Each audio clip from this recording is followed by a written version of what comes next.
तो चलिए शुरू करते हैं। ट्रेडिंग, ये शब्द सुनते ही दिमाग में क्या आता है?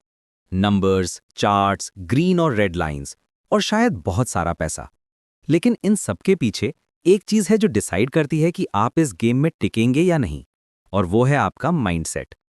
ट्रेडिंग सिर्फ नंबर्स का गेम नहीं है, ये एक मेंटल गेम है, एक साइकोलॉजिकल बैटलफील्ड, जहां आपका सबसे बड़ा दुश्मन मार्केट नहीं, आप खुद हैं।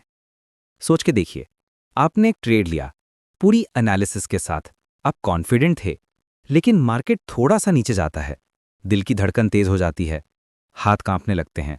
आप सोचते हैं, निकल जाऊं, होल्ड करूं? ये जो फाइट चल रही है ना, यही है ट्रेडिंग साइकोलॉजी, और आज हम इसी मेंटल गेम को डिकोड करेंगे। पहला और सबसे इंपॉर्टेंट एस्पेक्ट है इमोशनल रेजिलियंस, आपका सबसे बड़ा हथियार। मार्केट में दो सबसे बड़े दुश्मन हैं, फियर और ग्रीड। डर कि कहीं लॉस ना हो जाए, और लालच कि थोड़ा और प्रॉफिट मिल जाए। ये दोनों इमोशंस आपकी डिसीजन मेकिंग को हाईजैक कर सकते हैं। जब आप डरते हैं तो आप अच्छे ट्रेड से जल्दी निकल जाते हैं। जब आप लालची होते हैं तो आप लूजिंग ट्रेड्स को होल्ड करते रहते हैं, इस उम्मीद में कि मार्केट पलट जाएगा। तो इस इमोशनल रोलर कोस्टर को कंट्रोल कैसे करें? जवाब है माइंडफुलनेस। अब ये कोई फैंसी स्पिरिचुअल कॉन्सेप्ट नहीं है, ये एक प्रैक्टिकल टूल है। एक सिंपल टेक्निक से शुरू करते हैं, डीप ब्रीदिंग।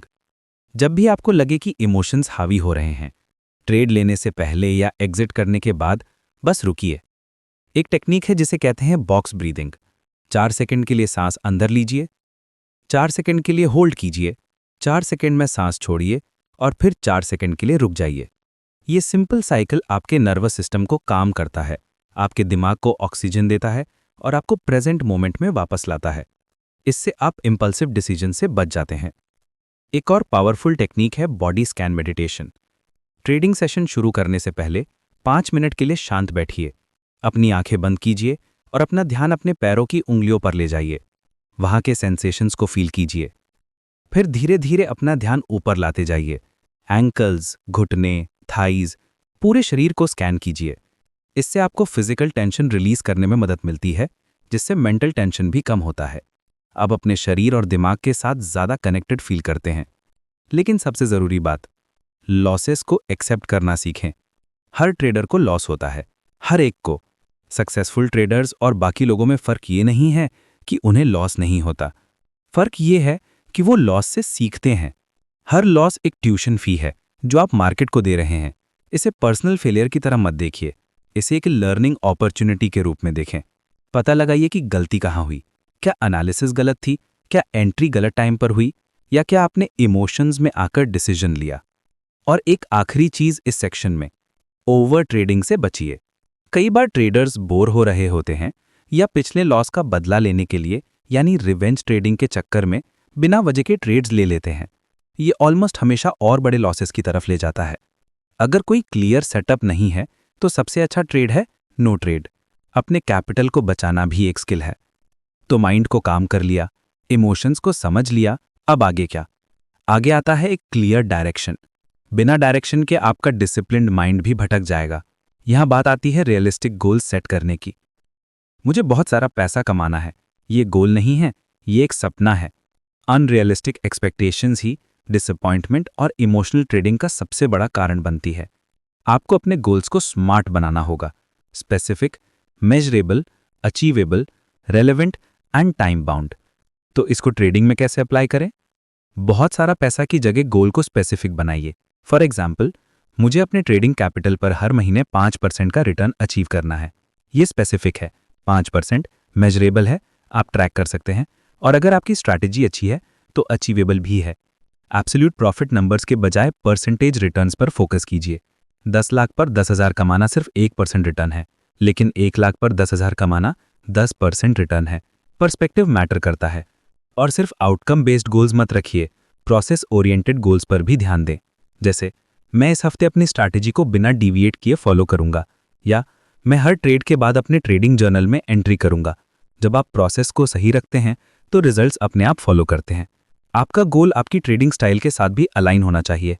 एक स्कैल्पर का गोल हो सकता है कि वो दिन में 20 पिप्स का टारगेट रखे, वहीं एक स्विंग ट्रेडर का गोल हो सकता है कि वो हफ्ते में 200 पिप्स का टारगेट रखे। किसी और के गोल्स को कॉपी मत कीजिए, अपनी स्ट्रैटेजी, अपने रिस्क टॉलरेंस और अपने कैपिटल के हिसाब से अपने गोल्स डिफाइन कीजिए। और सबसे इंपॉर्टेंट, अपने गोल्स को रेगुलरली रिव्यू और एडजस्ट कीजिए। मार्केट्स डायनामिक है। जो स्ट्रैटेजी पिछले महीने काम कर रही थी वो हो सकता है आज काम ना करे। फ्लेक्सिबिलिटी जरूरी है। हर हफ्ते या हर महीने अपने परफॉर्मेंस को रिव्यू कीजिए और देखिए कि आप अपने गोल्स के कितने करीब हैं और क्या एडजस्टमेंट्स की जरूरत है। चलिए, अब आपका माइंड शार्प है, गोल्स भी क्लियर हैं, पर ट्रेडिंग के बैटलफील्ड में उतरने के लिए हथियार और शील्ड भी तो चाहिए। यहां पर एंटर होता है the underrated hero of trading, risk management. लोग रिस्क मैनेजमेंट को ऐसी चीज मानते हैं जो उनके प्रॉफिट्स को लिमिट करती है। गलत। रिस्क मैनेजमेंट वो चीज है जो आपको गेम में बनाए रखती है। आपकी कैपिटल ही आपका सब कुछ है। अगर कैपिटल ही जीरो हो गया तो कितनी भी अच्छी स्ट्रैटेजी हो, आप ट्रेड नहीं कर पाएंगे। चलिए कुछ कॉमन मिस्टेक्स देखते हैं जो ट्रेडर्स रिस्क मैनेजमेंट में करते हैं और उन्हें कैसे अवॉइड किया जाए। सबसे पहली और सबसे कॉमन गलती है ओवर लेवरेजिंग। लेवरेज एक डबल एज स्वॉर्ड है। ये आपके प्रॉफिट्स को मल्टीप्लाई कर सकता है, लेकिन ये आपके लॉसेस को भी उतनी ही तेजी से मल्टीप्लाई करता है। अगर आपके अकाउंट में 10,000 हैं और आप 10x लेवरेज लेते हैं तो आप 1 लाख का पोजीशन कंट्रोल कर रहे हैं। इसका मतलब मार्केट में सिर्फ 1% का नेगेटिव मूव आपके अकाउंट का 10% वाइप आउट कर सकता है। लेवरेज का इस्तेमाल हमेशा सोच समझ कर करें। दूसरी गलती है स्टॉप लॉस ऑर्डर्स का इस्तेमाल ना करना। कुछ ट्रेडर्स सोचते हैं कि स्टॉप लॉस लगाने से उनका ट्रेड हिट हो जाएगा और फिर मार्केट उनके डायरेक्शन में चला जाएगा। ये होप ट्रेडिंग है। स्टॉप लॉस आपका सेफ्टी नेट है। ये डिसाइड करता है कि आप एक ट्रेड में मैक्सिमम कितना लॉस लेने के लिए तैयार हैं। हर ट्रेड लेने से पहले आपका एग्जिट पॉइंट डिसाइड होना चाहिए, नो एक्सेप्शंस। तीसरी गलती है पुअर पोजीशन साइजिंग। अपने अकाउंट साइज के हिसाब से बहुत बड़ा पोजीशन ले लेना। एक जनरल रूल है जिसे कई प्रोफेशनल ट्रेडर्स फॉलो करते हैं कि किसी भी एक ट्रेड में अपने टोटल ट्रेडिंग कैपिटल का 1 से 2% से ज्यादा रिस्क मत लीजिए। अगर आपके पास 1 लाख का अकाउंट है तो आपका मैक्सिमम रिस्क पर ट्रेड 1000 से 2000 होना चाहिए। इससे आप लगातार 5 से 10 लॉसेस के बाद भी मार्केट में टिके रहेंगे। और एक चीज, बिना ट्रेडिंग प्लान के ट्रेड करना, यह ऐसा ही है जैसे आप बिना मैप के एक अनजान शहर में गाड़ी चला रहे हो। आपका ट्रेडिंग प्लान आपका मैप है। उसमें लिखा होना चाहिए कि आप कौन से सेटअप्स ट्रेड करेंगे, आपकी एंट्री कंडीशंस क्या है, एग्जिट कंडीशंस क्या है और आपका रिस्क मैनेजमेंट प्लान क्या है। जब मार्केट लाइव होता है और चीजें तेजी से मूव करती हैं तब सोचने का टाइम नहीं होता। तब आपको बस अपने प्लान को एग्जीक्यूट करना होता है। तो इन सब चीजों को ट्रैक कैसे करें? अपने पैटर्न्स को, अपनी गलतियों को, अपने इमोशंस को। इसका जवाब है एक और powerful tool, the trading journal. आपका ट्रेडिंग जर्नल आपके ट्रेडिंग करियर का ब्लैक बॉक्स है। हर फ्लाइट के बाद इन्वेस्टिगेटर्स ब्लैक बॉक्स को एनालाइज करके पता लगाते हैं कि क्या सही हुआ और क्या गलत। आपका जर्नल वही काम करता है। इसमें सिर्फ एंट्री और एग्जिट प्राइस मत लिखिए। लिखिए कि आपने वो ट्रेड क्यों लिया, उसके पीछे का लॉजिक क्या था, टेक्निकल एनालिसिस क्या कह रही थी, फंडामेंटल फैक्टर्स क्या थे और सबसे जरूरी, उस वक्त आपका इमोशनल स्टेट क्या था। क्या आप कॉन्फिडेंट फील कर रहे थे या डरे हुए थे या पिछले ट्रेड के लॉस से गुस्से में थे? जब आप हर हफ्ते अपने जर्नल को रिव्यू करेंगे तो पैटर्न्स उभर कर आएंगे जो आपको हैरान कर देंगे। आप देखेंगे कि शायद आप ट्यूसडेज को हमेशा प्रॉफिट करते हैं लेकिन फ्राइडेज को लॉस, या फिर जब भी आप गुस्से में ट्रेड करते हैं तो आप पैसा गंवाते हैं। आपको अपने बेस्ट परफॉर्मिंग सेटअप्स पता चलेंगे। ये सेल्फ अवेयरनेस ही आपको एक एवरेज ट्रेडर से एक प्रॉफिटेबल ट्रेडर बनाएगी। ये आईना है जो आपको आपकी सच्चाई दिखाता है। अब तक हमने बात की इंटरनल माइंडसेट और पर्सनल स्ट्रैटेजीज की, लेकिन एक सक्सेसफुल ट्रेडर हमेशा मार्केट के साथ इवॉल्व होता है। मार्केट हमेशा बदलता रहता है और पिछले कुछ सालों में एक बहुत बड़ा बदलाव आया है, the rise of retail investors. पहले मार्केट को बड़े इंस्टीट्यूशंस और प्रोफेशनल ट्रेडर्स डोमिनेट करते थे, लेकिन अब टेक्नोलॉजी और इजी एक्सेस की वजह से आप और मेरे जैसे रिटेल इन्वेस्टर्स का मार्केट में प्रभाव बढ़ गया है। आपको नंबर्स देता हूं। साल 2015 में यूएस इक्विटी ट्रेडिंग वॉल्यूम का लगभग 10% रिटेल इन्वेस्टर्स से आता था। अनुमान है कि 2025 तक ये नंबर बढ़कर 20.5% तक पहुंच गया है। ये एक मैसिव शिफ्ट है। इसका मार्केट पर क्या असर हुआ है? मार्केट में वॉलेटिलिटी और अनप्रेडिक्टेबिलिटी बढ़ गई है। हमने मीम स्टॉक्स का फिनोमिनन देखा है, जहां सोशल मीडिया प्लेटफॉर्म्स जैसे रेडिट और डिस्कॉर्ड पर कोऑर्डिनेटेड बाइंग से स्टॉक्स की प्राइसेस आसमान छू लेती हैं बिना किसी फंडामेंटल रीजन के। तो एक प्रोफेशनल ट्रेडर इन नए डायनामिक्स को कैसे अडैप्ट करे? पहली चीज, रिटेल बिहेवियर को समझना। अब सिर्फ टेक्निकल्स और फंडामेंटल्स काफी नहीं है। आपको सोशल मीडिया सेंटिमेंट को भी ट्रैक करना होगा, देखना होगा कि रिटेल क्राउड किस तरफ जा रहा है। दूसरी चीज, अपने रिस्क मैनेजमेंट को और भी ज्यादा टाइट करना होगा, क्योंकि वॉलेटिलिटी बढ़ गई है, इसलिए स्टॉप लॉस और करेक्ट पोजीशन साइजिंग की इंपॉर्टेंस और भी ज्यादा हो गई है।